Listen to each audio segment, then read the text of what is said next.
Texas farmer spent his life savings on abandoned homestead. What he found changed everything. The Texas Panhandle wind has a voice. Most folks think it's just noise, a constant nagging pressure that scours the paint off your truck and drives dust into the lines around your eyes. But if you listen long enough, you can hear it talking. For 52 years, I'd been listening. It spoke of drought and hard winters, of market prices and the relentless march of time. Lately, though, all it seemed to whisper was desperation. It was that whisper that made me turn the wheel of my dusty Ford F-250 down the rutted track leading to the Harper place, a decision most of my neighbors in Randall County considered pure, grade-A foolishness. My life savings, what little there was after my wife Mary's long illness, was tied up in this forgotten piece of land, 160 acres of broken canyon country tacked onto the western edge of my own ranch. The main McAllister spread was a couple thousand acres of decent grazing land, but the water was getting tighter every year. The wells my granddaddy dug were pumping slower, spitting sand. Buying the Harper homestead was a gamble. A prayer whispered into that same wind. Maybe, just maybe, there was a spring back in those canyons the old-timers had forgotten. Beside me on the bench seat, Scout, my Australian shepherd, sat bolt upright, his marbled blue and brown eyes fixed on the crumbling silhouette of the old homestead ahead. He was more than a dog. He was my shadow, my sounding board, the one living creature who knew the weight I carried without me having to say a word. His energy was a stark contrast to my own bone-deep weariness. The fur on his neck bristled slightly, his nose twitching, deciphering stories on the air that I couldn't read. I pulled the truck to a stop where the track dissolved into a sea of wild grass and prickly pear. The silence that fell when I cut the engine was heavy, broken only by the creak of a lone windmill vane spinning uselessly in the breeze. The Harper house was a skeleton, its roof long since surrendered to the elements, leaving jagged ribs of timber pointing at the vast, unforgiving sky. A massive mesquite tree, ancient and gnarled like an old man's hand, stood sentinel over the ruins. It was a place steeped in ghosts and failure. The Harpers, so the story went, had packed up and vanished during the Dust Bowl, another family swallowed by the land.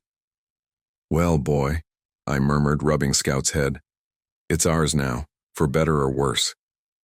He whined softly, a low thrum of excitement in his chest, and nudged my hand with his wet nose before hopping down to the ground. I followed, my boots crunching on the dry caliche soil. The air smelled of dust, sun-baked rock, and the faint, sweet scent of buffalo gourd blooming in the shade of the ruins. For a moment, I just stood there, letting the scale of my decision wash over me. I could feel the ghosts, not just the Harpers, but my own. My father, who'd taught me to read the land. My grandfather, who'd broken this ground. And Mary, who'd believed in me even when I didn't believe in myself.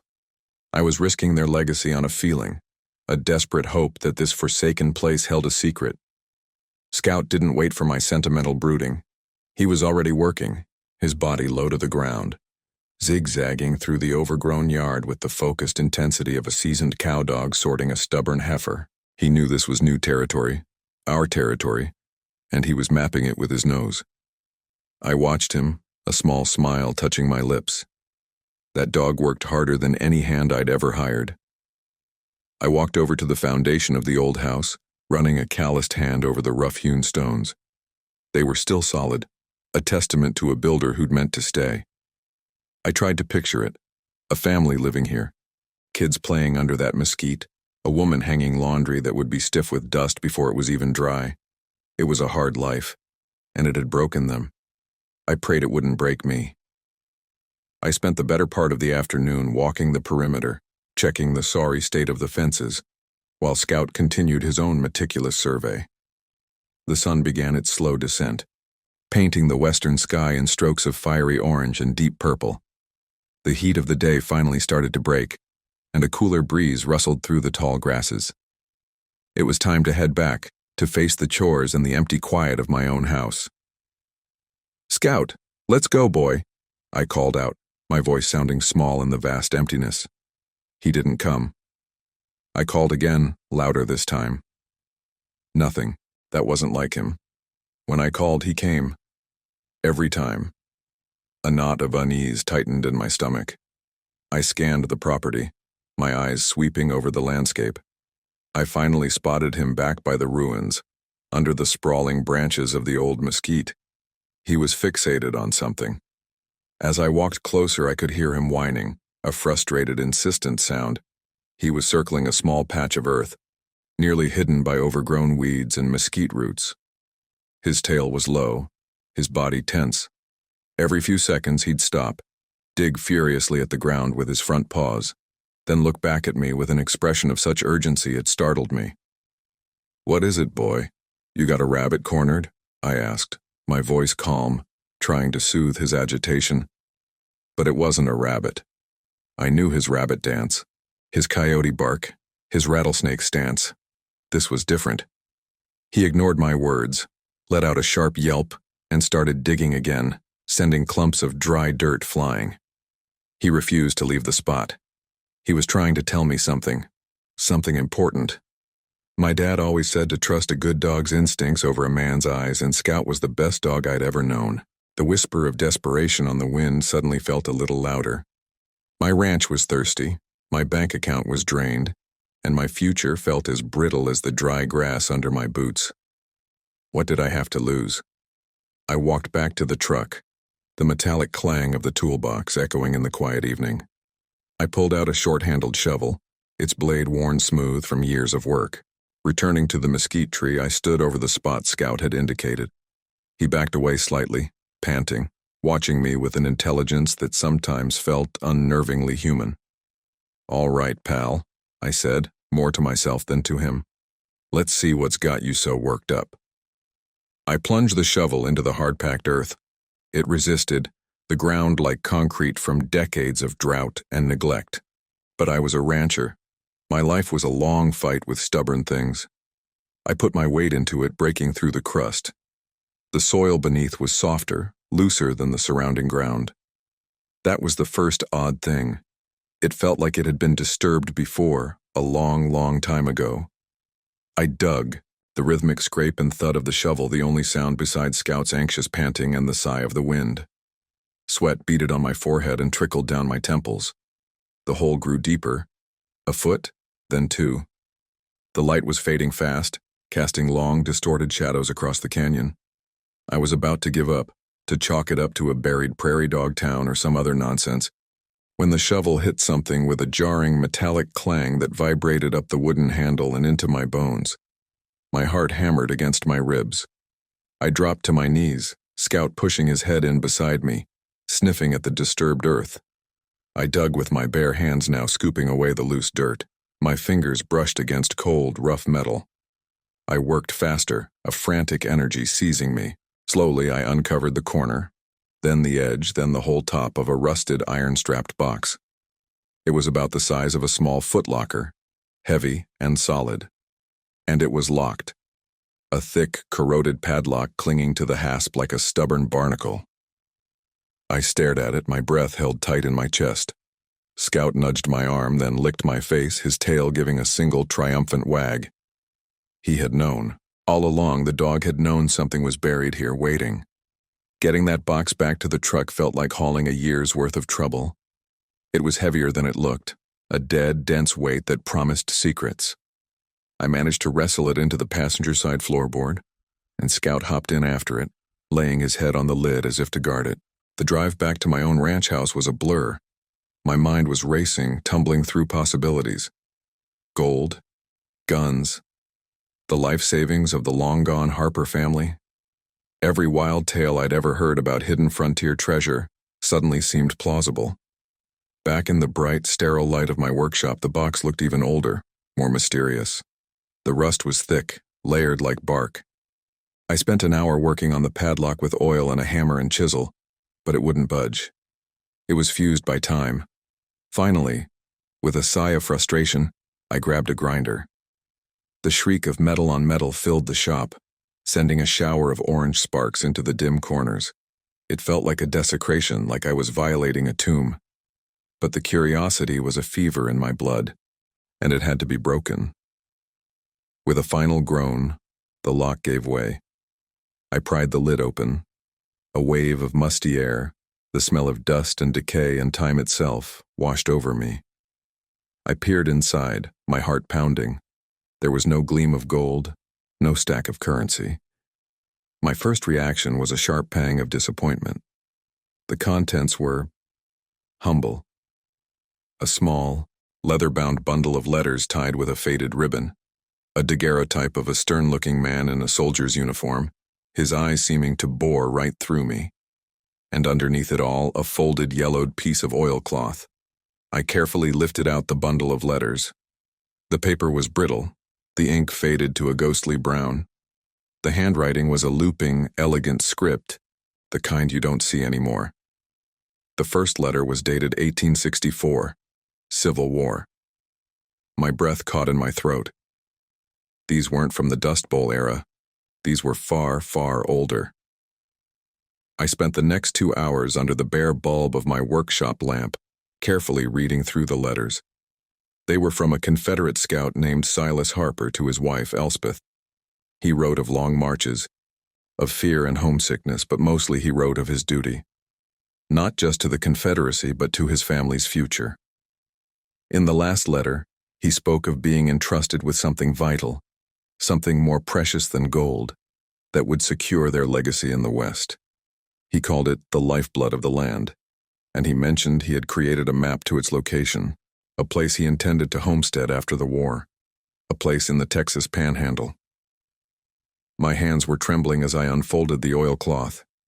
It was a map, hand-drawn with remarkable detail for its time. It showed the very canyon I had just bought. It depicted the creek bed, the surrounding mesas, and the location of the homestead marked with a small square. But it also showed things I didn't recognize, a series of lines and symbols that looked like more than just topography. And in a corner of the canyon, near a drawing of a distinctive gnarled cottonwood tree, was a simple, stark X. This was a treasure map, but Silas Harper hadn't been mapping gold. He'd been mapping something else, the lifeblood of the land. In the Panhandle, that could only mean one thing: water. The next morning, I was at the Randall County Courthouse in Canyon before the doors even opened. The place smelled of floor polish and old paper, a smell that always made me feel like I was about to get a lecture. I found what I was looking for in the dusty deed and records office, with the help of a young clerk who seemed more interested in her phone than in the county's history. The records confirmed it. Silas Harper had filed a homestead claim on that 160-acre parcel in 1875. He and his wife Elspeth were listed on the census records for 1880 and 1890. They had 2 sons. Then, in the early 1900s, the records just stopped. There was no record of a sale, no foreclosure, nothing. It was as if the family had evaporated. This didn't fit the Dust Bowl story. They were gone long before that. On a hunch, I asked the clerk if she knew of anyone who'd been around here a long time. She pointed me toward Eleanor Whitman. "Miss Ellie," she said.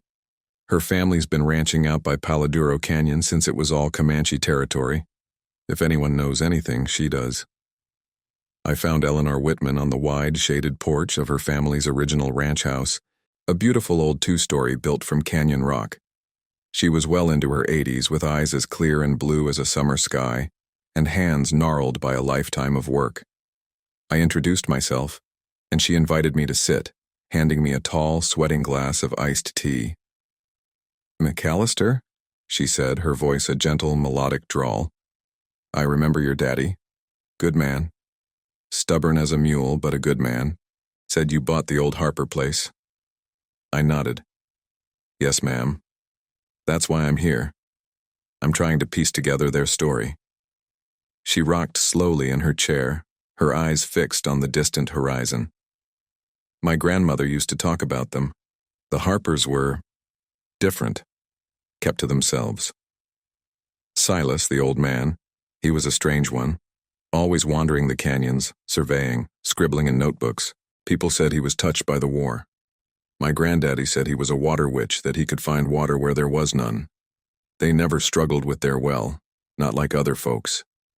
My ears perked up. "Water? Oh, yes," she said, taking a sip of her tea. "They had a garden that was green all summer long, even in the driest years. People got suspicious. Back then, water was life. Folks got jealous, there were whispers. She leaned forward, her voice dropping. Whispers that Silas hadn't come back from the war empty-handed. Some said he was part of a detail that intercepted a Wells Fargo shipment meant for the Union Army. Not gold, but a payroll. That he'd hidden it somewhere on that land of his. The story was getting more tangled, more complex. A Confederate scout, a potential payroll, and a preternatural ability to find water. It was a potent mix of history and folklore. Did anyone ever look for it? I asked. Eleanor chuckled, a dry, rustling sound. Son, after they disappeared, folks picked over that place like vultures on a carcass. Never found a thing. Eventually, the stories just faded, became tall tales to tell the kids. But my grandmother always said the Harpers weren't fools. She said whatever treasure they had, it wasn't something you could hold in your hand. It was something you could live on. Her words echoed in my head all the way home. Something you could live on. Not a payroll, not gold, the lifeblood of the land. That evening, I spread the old map out on my kitchen table under the warm light. Scout rested his head on my knee, letting out a soft sigh. I studied the lines, the strange symbols. Silas Harper had been a scout. He knew how to read terrain, how to map it, how to conceal things in plain sight. This wasn't just a drawing, it was a code. The days that followed were a blur of ranch work and obsession. By day, I doctored calves, mended fences, and hauled hay, my mind 1,000 miles away in the 1870s. By night, I pored over the map and the letters, trying to crack Silas Harper's code. The drought was worsening. The big stock tank near the north pasture was nothing but a cracked, muddy bowl. My neighbor, Jed Blevins, whose sprawling corporate ranch bordered mine, was having no such trouble. His center pivot irrigation system sprayed life-giving water in massive green circles across his land, day and night. He'd been drilling deeper and deeper into the Ogallala aquifer, and I knew his wells were pulling water out from under my own property. I ran into him at the feed store in town one afternoon. Blevins was a big man with a florid face and an air of smug success. He clapped me on the shoulder a little too hard. "Heard you bought that old Harper wasteland, McAllister," he said, his voice booming. "Got more money than sense, I suppose. Place is nothing but rocks and rattlesnakes. Been dry for 100 years. "I reckon there are worse things than rocks and rattlesnakes," and I said, my voice quiet. "Yeah, like an empty stock tank," he shot back with a grin, and a few of the other ranchers in the store chuckled. The words stung because they were true. He knew I was struggling. He'd made offers on my land before, lowball offers I'd always refused out of pride. Now, he was just waiting for me to fail. That conversation lit a fire under me. It wasn't just about my own survival anymore. It was about wiping that smug grin off Jed Blevins's face. The breakthrough came on a Sunday. I was comparing the hand-drawn map to a modern topographical survey of my property. The creek bed Silas had drawn was still there, a dry, meandering scar through the canyon. But there was a detail on his map I'd overlooked. A series of faint dotted lines branching off from the main creek, almost like veins. And the symbols next to them, they weren't topographical. They looked like engineering schematics. There were notations for gradients, for flow rates, for something that looked like a sluice gate. My heart began to pound. It wasn't a map to a well, it was a blueprint. A plan for a hidden gravity-fed irrigation system, designed to capture and divert underground seepage from the porous rock of the canyon walls. Water that would otherwise never reach the surface. It was brilliant, a century ahead of its time. Silas Harper hadn't just found water. He had engineered a way to control it. The X on the map had to be the heart of it all. The control point, the cache, the place where the proof was hidden. The next morning, before the sun had even crested the mesas, Scout and I were in the truck heading for the Harper place. I had a backpack with water, tools, and the precious map, now protected in a plastic sleeve. Scout seemed to sense the finality of our quest. He whined with anticipation, his whole body quivering. We left the truck and started the long hike into the canyon, following the dry, rocky bed of the creek. The air was still and cool, the silence broken only by the crunch of our feet on the gravel and the call of a canyon wren. After about a mile, I saw it. Just as the map had depicted, a massive ancient cottonwood, its trunk bleached white by the sun, stood on a small rise overlooking the creek bed. It had to be the one. As we approached, Scout shot ahead of me. He didn't hesitate. He ran straight to a cluster of large, flat rocks at the base of the dead tree and began to dig frantically, just as he had done at the homestead. He was barking now, short, sharp barks that echoed off the canyon walls. He had found it. It took me the better part of an hour with a shovel and a pry bar. The ground was rocky, the roots of the old tree a tangled web. But underneath a large, flat slab of limestone I found it. Not a small metal box this time, but a heavy wooden chest, bound with iron straps, its wood remarkably preserved by the dry earth. The lock was a massive, intricate piece of brass, green with age. There was no grinding this one open. Inside the chest, resting on top of a pile of musty documents, was a heavy, cast-iron key. It was a key for a sluice gate. I almost wept. Silas had left the key to his system right here, but the real treasure was underneath. Wrapped in oilcloth, perfectly preserved, were the documents. There was a more detailed set of blueprints for the irrigation system, showing intake points, concealed channels lined with rock, and a holding cistern hidden in a small cave. And then there were the deeds. My hands shook as I unrolled them. There were half a dozen, all from the 1870s and 1880s. Silas Harper, the quiet, secretive surveyor, hadn't just homesteaded his own parcel. He had bought up the original water rights from 5 surrounding parcels before the state of Texas had even formalized its current water laws.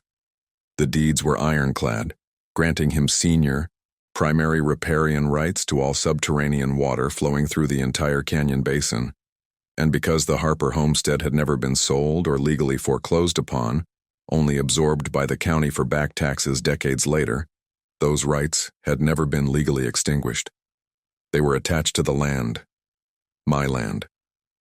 I sat back on my heels, the deeds in my hand, and just stared at the canyon walls. It was all here. The water that fed Blevins's pivots originated in this basin. His deep wells were tapping into the very source that Silas Harper had claimed, legally and with incredible foresight, almost 150 years ago. He hadn't hidden a payroll. He had hidden something infinitely more valuable, the legal right to the water that sustained this entire part of the county. He had secured his family's future. It wasn't his fault his family line had died out before they could truly use it. Scout came over and laid his head in my lap, panting. I wrapped my arms around his neck and buried my face in his thick fur. "You did it, boy," I whispered, my voice thick with emotion. "You found it. You saved us." He just licked the tears and sweat from my cheek. I didn't call Jed Blevins. I drove to his ranch. It was a massive operation, with a foreman's office that was nicer than my whole house. He came out to meet me, that same smug look on his face, probably thinking I'd come hat in hand to sell. I didn't say a word. I just walked over to the hood of my dusty Ford, cleared a space, and laid out Silas Harper's map. Then, one by one, I laid the deeds next to it, their old world script and legal seals a stark contrast to the modern world around us. Blevins stared at them, a flicker of confusion in his eyes. "What's this junk, McAllister?" "Some old family heirlooms." "This junk," I said, my voice steady and clear, "is the original, senior water rights to this entire basin. Pre-statehood claims. My lawyer in Amarillo has already looked at the copies. He called them bulletproof." I tapped the map. "And this is the system Mr. Harper built to manage them. My system, now." I watched the color drain from his face. He snatched up one of the deeds, his eyes scanning the legal language, the dates, the signatures. He was a smart businessman. He understood what he was looking at. He understood that my 160 acres of wasteland held legal dominion over the water that fueled his multi-million-dollar enterprise. This is impossible," he stammered. "I'd have said the same thing yesterday," I replied, gathering up the papers. I expect we'll be having a conversation about your water usage, a very serious conversation, or our lawyers will.